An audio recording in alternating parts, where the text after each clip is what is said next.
We have often called this a success seminar. So let's start off by defining what we mean by success. There are basically 6 requirements for success. Everything you could ever want can be subsumed under these 6 categories. The first of the 6 requirements is peace of mind.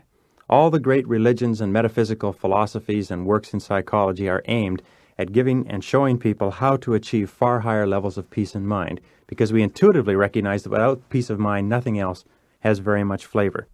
By peace of mind, we mean simply freedom from fear, freedom from anger, and freedom from guilt, perhaps the 3 major psychological problems of the 20th century.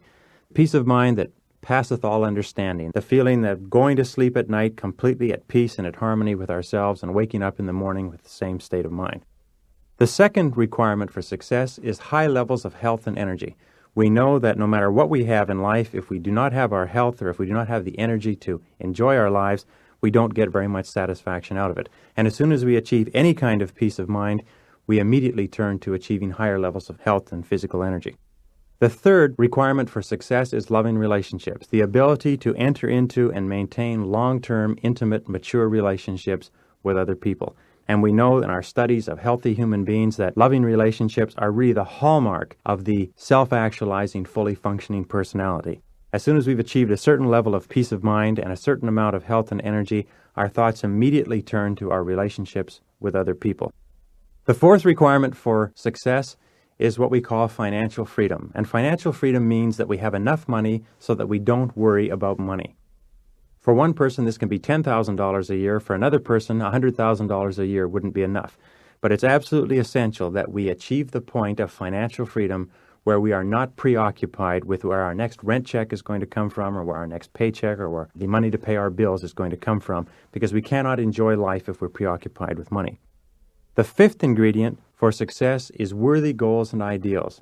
As human beings, we are not capable of functioning at our best unless we have clear goals to which we are committed and worthy ideals which we believe in. And many writers have said that man's need for meaning and purpose is the greatest single drive in human nature, and I think that that's very, very true. And we'll talk later on in this course about how we establish worthy goals and how we move toward them on a step-to-step basis. And finally, the sixth ingredient of success is a feeling of personal fulfillment, or what Abraham Maslow called self-actualization, the feeling that we are becoming everything that we are capable of becoming as human beings, that we are fulfilling our full potential as we move along. And this feeling of personal fulfillment, this sense of self-actualization, is the hallmark of the truly mature, fully functioning human being. Now, we all measure our success relative to our ability to enjoy more of these 6 ingredients of a well-rounded life. And again, we come back to our question, why is it that so few people can be described as successful? We live in the richest, most abundant society in all of human history. We have living standards and opportunities undreamed of just a few years ago. And still, the vast majority of men and women, as Thoreau said, lead lives of quiet desperation. They're unhappy with their work, they're unhappy with their families, they're unhappy with their health, they're overweight, they smoke too much or drink too much or worry about their bills all the time. Less than 5% achieve any real lasting success in life. At least 80% of all people reaching retirement age in our society today end up flat, broke, penniless, dependent upon others for survival. Only 5% or less achieve financial independence in their lifetimes, in spite of 40 years or more of well-paid work and limitless opportunity to learn and grow and improve themselves.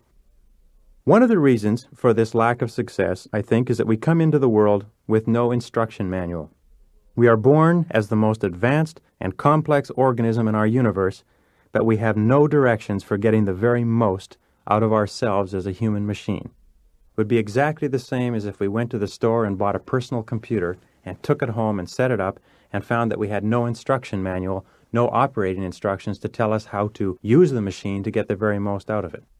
As human beings, we're exactly the same. We come into the world with no instruction manual, and we spend the majority of our lives, the vast part of our lives, trying to figure out how to get the very best out of ourselves.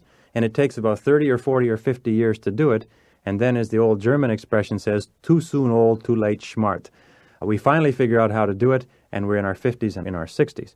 One of the purposes of this course is to serve as an instruction manual for getting maximum performance out of ourselves. Now, in operating a machine, or in operating ourselves, The very first thing that is necessary is we have to understand how to operate ourselves as a human machine. Understanding of the basic underlying principles, laws, and concepts of our being is absolutely essential. And the second part is effort.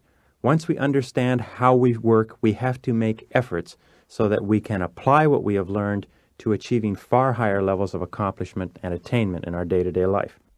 Most people, unfortunately, lack the understanding, and if they do have any understanding at all, they're not willing to make the necessary efforts. As a result of this program, you will find that it is much easier to make those efforts on a consistent basis than not.